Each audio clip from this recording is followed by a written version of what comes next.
ನಮಸ್ಕಾರ.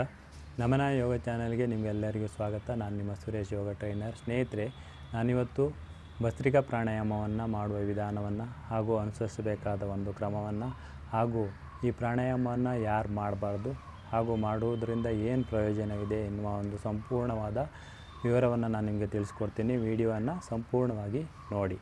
ಸ್ನೇಹಿತರೆ, ಭಸ್ತ್ರಿಕಾ ಪ್ರಾಣಾಯಾಮ ಈ ಕಪಾಲಭಾತಿ ಪ್ರಾಣಾಯಾಮಕ್ಕಿಂತ ಸ್ವಲ್ಪ ವಿಭಿನ್ನವಾಗಿರುತ್ತೆ. ಕಪಾಲಭಾತಿ ಪ್ರಾಣಾಯಾಮದಲ್ಲಿ ನಾವು ಉಸಿರನ್ನು ಹೊಟ್ಟೆಯಲ್ಲಿ ತುಂಬ್ಕೊತೀವಿ ಹಾಗೂ ಫೋರ್ಸ್ಫುಲ್ಲಿ ಮೂಗಿಂದ ಹೊರಗಡೆ ಹಾಕ್ತೀವಿ. ಆದರೆ ನಾವು ಭಸ್ತ್ರಿಕಾ ಪ್ರಾಣಾಯಾಮದಲ್ಲಿ ಗಾಳಿಯನ್ನು ತುಂಬ ಎದೆಯ ಭಾಗದಲ್ಲಿ ತುಂಬ್ಕೊತೀವಿ ಹಾಗೂ ಫೋರ್ಸ್ಫುಲ್ಲಿ ಮೂಗಿಂದ ಹೊರಗಡೆ ಹಾಕ್ತೀವಿ. ಸ್ನೇಹಿತರೆ, ಈ ಪ್ರಾಣಾಯಾಮವನ್ನು ಮಾಡೋದರಿಂದ ಅನೇಕ ಪ್ರಯೋಜನಗಳಿವೆ. ದೇಹದಲ್ಲಿ ರಕ್ತದ ಶುದ್ಧೀಕರಣ ಮಾಡುತ್ತೆ. ಅಸ್ತಮಾ ರಿಲೇಟೆಡ್ ಪ್ರಾಬ್ಲಮ್ಸ್ ಅದನ್ನ ಕಂಪ್ಲೀಟಾಗಿ ಗುಣ ಮಾಡ್ತಾ ಬರುತ್ತೆ. ಹಾಗೂ ಡಸ್ಟ್ ಅಲರ್ಜಿ ಅಂತಹ ಸಮಸ್ಯೆಗಳಿದ್ದರೆ ಅದನ್ನು ದೂರ ಮಾಡುತ್ತೆ. ಹಾಗೂ ಶ್ವಾಸಕೋಶದ ಸಮಸ್ಯೆಗಳಿದ್ದರೆ ಕಂಪ್ಲೀಟಾಗಿ ಗುಣ ಮಾಡ್ತಾ ಬರುತ್ತೆ. ಸ್ನೇಹಿತರೆ, ಈ ಪ್ರಾಣಾಯಾಮವನ್ನು ಯಾರು ಮಾಡಬಾರ್ದು?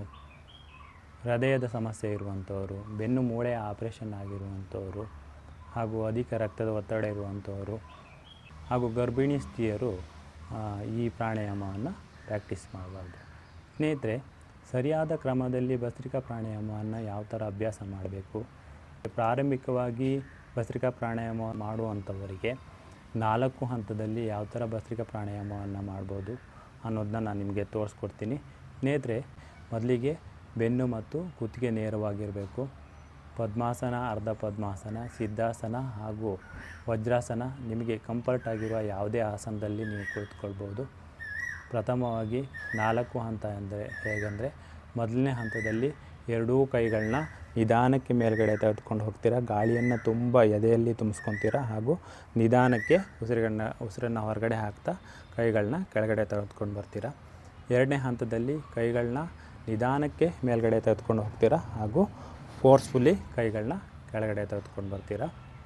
ಹಾಗೂ ಮೂರನೇ ಹಂತದಲ್ಲಿ ಕೈಗಳನ್ನ ವೇಗವಾಗಿ ಮೇಲ್ಗಡೆ ತೆಗೆದುಕೊಂಡು ಹೋಗ್ತೀರಾ ಹಾಗೂ ನಿಧಾನಕ್ಕೆ ಕೈಗಳನ್ನ ಕೆಳಗಡೆ ತೆಗೆದುಕೊಂಡು ಬರ್ತೀರಾ. ಹಾಗೂ 4ನೇ ಹಂತದಲ್ಲಿ ಕೈಗಳನ್ನ ವೇಗವಾಗಿ ಮೇಲ್ಗಡೆ ತೆಗೆದುಕೊಂಡು ಹೋಗ್ತೀರಾ ಹಾಗೂ ವೇಗವಾಗಿ ಕೆಳಗಡೆ ತೆಗೆದುಕೊಂಡು ಬರ್ತೀರಾ.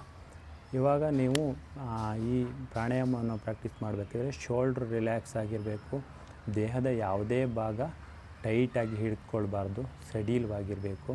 ಯಾವ ಥರ ಮಾಡೋದಂತ ನೋಡಿ.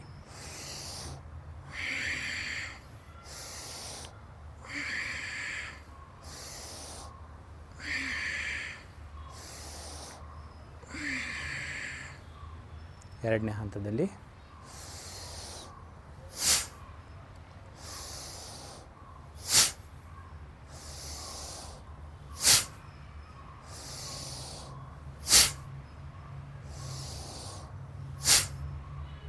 ಮೂರನೇ ಹಂತದಲ್ಲಿ ಕೈಗಳನ್ನ ವೇಗವಾಗಿ ಮೇಲ್ಗಡೆ ತೆಗೆದುಕೊಂಡು ಹೋಗ್ತೀರಾ ಹಾಗೂ ನಿಧಾನಕ್ಕೆ ಕೆಳಗಡೆ ತೆಗೆದುಕೊಂಡು ಬರ್ತೀರಾ.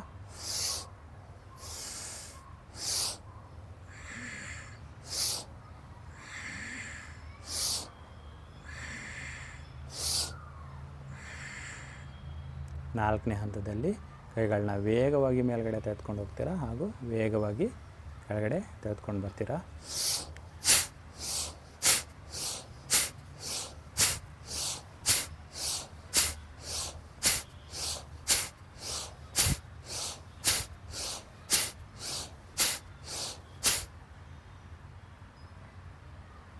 ಇದು ಭಸ್ತ್ರಿಕಾ ಪ್ರಾಣಾಯಾಮ ಮಾಡುವ ವಿಧಾನ. ಧನ್ಯವಾದಗಳು.